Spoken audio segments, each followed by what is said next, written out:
या तो हमें संविधान की हर घड़ी दुहाई नहीं देनी चाहिए, और अगर हम संविधान की दुहाई देते हैं, संविधान को मानते हैं, संविधान को मानने के लिए लोगों को बाध्य करते हैं, प्रेरित करते हैं, तो फिर हमें स्वयं भी संविधान का सम्मान करना चाहिए और संविधान को मान्यता देनी चाहिए और संविधान को मानना चाहिए। जय हिंद साथियों, नमस्कार। मैं हूं आपका दोस्त ललित व्यास।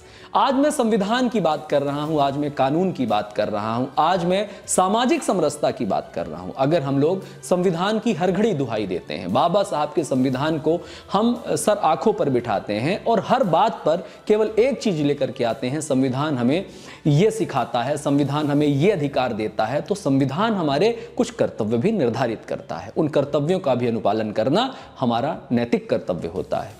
अब उस संविधान की दुहाई और संविधान के कर्तव्य केवल जाति पर आधारित नहीं होंगे कि किसी और जाति के लिए अलग फ्लेक्सिबिलिटी होगी, किसी और जाति धर्म के लिए अलग फ्लेक्सिबिलिटी होगी। हर जाति, हर धर्म, हर वर्ण, हर पंथ के लिए, हर प्रोफेशन के लिए वो संविधान एक जैसे कार्य करेगा। कोई किसी भी पद पर आसीन हो या कोई भी किसी जाति से बिलोंग करता हो, किसी भी धर्म से बिलोंग करता हो, संविधान संविधान होता है। तो मैं बात कर रहा हूं जब परम आदरणीय संतोष शर्मा जी द्वारा एक अवैध तरीके से जिम्मेदार पद पर बैठे हुए और एक गिरी हुई बात कही गई बहु बेटियों को लेकर के, और उनके खिलाफ जब सरकारी एक्शन होना शुरू हुआ तो कई सामाजिक संगठनों के द्वारा उनके सपोर्ट में रैलियां निकालनी शुरू हो गई, कई नेताओं के द्वारा उनके सपोर्ट में रैलियां निकालनी शुरू हो गई। क्या इससे सामाजिक समरसता आएगी? बिल्कुल नहीं आएगी। और मैं ये नहीं कह रहा हूं कि किसी अगड़े वर्ण समाज द्वारा अगर इस प्रकार की बातें कही जाएं तो मैं उसका भी समर्थन नहीं कर रहा हूं। ध्यान दीजिएगा, अगर सवर्ण समाज के द्वारा किसी भी प्रकार की बात कही जाती है तो उसका भी विरोध होना चाहिए, उसके भी खिलाफ कार्यवाही होनी चाहिए और उसके भी खिलाफ आंदोलन होना चाहिए, और उनके सपोर्ट में किसी को खड़ा नहीं होना चाहिए। इसी प्रकार अगर किसी अन्य समाज, अन्य जातियों के किसी भी जिम्मेदार पदों पर बैठे हुए व्यक्ति या किसी भी पद पर बैठे हुए व्यक्ति या सामान्य व्यक्ति द्वारा भी इस प्रकार से अनर्गल प्रलाप किया जाता है, सामाजिक विद्वेष फैलाने का प्रयास किया जाता है और उनके खिलाफ कानूनी कार्यवाही होती है, संविधान में निहित धाराओं के अनुसार कार्यवाही होती है और उनको उसका जिम्मेदार पाया जाता है, तो फिर आप उनके प्रोटेक्शन में अगर खड़े हो रहे हैं, इसका मतलब यह है कि संविधान की हत्या करना चाह रहे हैं, आप आपके नेता करना चाह रहे हैं। और अगर आप अंधानुयायी बनकर उनके पीछे खड़े होते हैं, इसका मतलब आप भी संविधान की यानी बाबा साहब की सीधी सीधी हत्या करना चाह रहे हैं, उनके विचारों की हत्या करना चाह रहे हैं। मैं जब ये बात कह रहा हूं कि संविधान की हत्या हो रही है तो मैं केवल एक पक्ष की बात नहीं कर रहा हूं, मैं दोनों पक्षों की बात कर रहा हूं। अगर संविधान की हमें सराहना करनी है, अगर संविधान को हमें साथ में लेकर के चलना है, संविधान का बार बार हमें दुहाई देनी है, तो हमें संविधान की रक्षा करने का दायित्व भी है, कानूनी प्रक्रियाओं की रक्षा करने का दायित्व भी है। यानी कि ये कहीं से कहीं तक भी अलाउ नहीं किया जा सकता कि आप किसी के बहु बेटियों के लिए ऐसी बातें करें, फिर उसके बाद आप हूल दें। सामाजिक कार्यक्रम में देखिए ना कि वो अंबेडकर साहब आते हैं और कहते हैं घर घर से ऐसे विचारधारा के लोग निकलेंगे। अगर आप कानून को दो कौड़ी का मान करके, अगर आपको लगे केवल प्रोटेक्शन से काम हो जाएगा, केवल प्रोटेस्ट करके काम हो जाएगा, आंदोलन करके काम हो जाएगा, और आप हर जगह अपने लोगों को एकत्र करके, अभी मैं एक देख रहा था, एक विद्वान को वो हूल दे रहे थे कि भाई उनके खिलाफ एक्शन की कार्रवाई हो गई है और हर समाज के कोने कोने में जुड़े हुए जितने भी लोग हैं निकल करके सामने आए और इसके खिलाफ रोडों पे मोर्चा निकालें। तो अगर इससे सामाजिक समरसता आती है तो यही कर लें।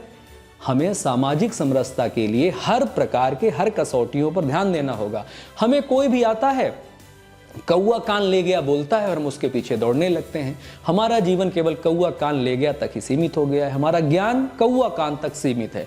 कोई आएगा, हमें फुलफुलाएगा और हम निकल लेंगे अंधी में, कान नहीं चेक करेंगे, कौआ नहीं देखेंगे कौन है, और लोग कहेंगे जो अपनी राजनीतिक दुनिया चमका रहे हैं, राजनीतिक जीवन चमका रहे हैं, उनके पीछे हम हो लेंगे और इससे सामाजिक समरसता आ जाएगी और विघटनकारी स्थिति बन रही है और इससे हम सबको बचना चाहिए। और अगर कोई गिल्ट है किसी भी फील्ड का, किसी भी कास्ट का, किसी भी धर्म का, उसके खिलाफ जब कभी भी कार्यवाही हो तो कार्यवाही हो जानी देनी चाहिए और उनका कभी भी समर्थन नहीं करना चाहिए, किसी भी कीमत पर समर्थन नहीं करना चाहिए। तब जाकर के सामाजिक समरसता होगी। तब तो भाव उत्पन्न होगा ना भाई कि अगर हमारे तरफ कोई भी इस प्रकार की गंदी गतिविधि करता है और हम उसके खिलाफ रहें और उसके खिलाफ जो भी कानूनी कार्यवाही है वो होने दें। और इसी प्रकार उस समाज के द्वारा भी जब कोई इस प्रकार की घिनौनी हरकत करता है और उसके खिलाफ कानूनी कार्यवाही होती है और उधर से होने दें, तब जाकर के सामाजिक समरसता बनेगा। सामाजिक समरसता केवल शादी ब्याहों से नहीं बनता है। सामाजिक समरसता बनाने के लिए आपको वैचारिक रूप से अंदर जो विद्वेष भरा हुआ है उस विद्वेष को बाहर निकालना होगा, तब जाकर के सामाजिक समरसता बनेगा। अदरवाइज अगर हम कितना भी प्रयास कर लें, सामाजिक समरसता संभव नहीं है। सामाजिक समरसता 2 कदम हम चलें तो 2 कदम आप चलें, तब जाकर के सामाजिक समरसता बनेगा। एक तरफा कानून, एक तरफा नियम। आप बताइए, एक तरफा जाति बोधक शब्दों का इस्तेमाल करने पर एक समुदाय समूह को, एक वर्ग समूह को सीधे मुकदमा दायर हो जाता है, उनके खिलाफ कई प्रकार के मुकदमे और उनकी जिंदगी तबाह कर दी जाती है। और एक तरफ उधर से भी जाति बोधक शब्दों का प्रयोग करते हुए विभिन्न प्रकार के गिरी हुई अल्फाजों का प्रयोग करते हैं, तब कहां जाती है संविधान की कसौटियां, कानून की कसौटियां। दोहरे मापदंड के साथ तो बातचीत नहीं ही होगी। बातचीत होगी तो दोनों तरफ से होगी और तब जाकर के सामाजिक समरसता बनेगी। उस पर और सारे खंड हो सकते हैं और सारी मुद्दे हो सकते हैं, किन किन विषयों पर चर्चा हो सकती है वो अलग विषय है। आरक्षण एक अलग विषय है। आरक्षण पर हम कभी विस्तार से चर्चा करेंगे। आरक्षण खत्म नहीं होना चाहिए, इस पक्ष में मैं हूं। इधर सवर्ण समाज की तरफ से भी आने वाले लोग हमारी इस बात का विरोध करते हैं, लेकिन मैं इसका पक्षधर रहता हूं। लेकिन उस आरक्षण का लाभ किन्हें मिलना चाहिए, इस पर विमर्श होना चाहिए और उसकी बातें मैं बाद में करूंगा। फिलहाल अगर कोई अपराधी है, आपराधिक बात करता है, जहर फैलाता है, जहर उगलता है, तो उसके खिलाफ अगर कानूनी कार्यवाही हो रही है और आप उसके पीछे ढाल बन करके आंदोलन की धमकी देकर खड़े हो रहे हैं, इसका मतलब यह है कि आप संविधान का सम्मान नहीं करते, संविधान को मान्यता नहीं देते, बाबा साहब की अवहेलना करते हैं और बाबा साहब को केवल ढाल की भांति आप प्रयोग करना चाहते हैं।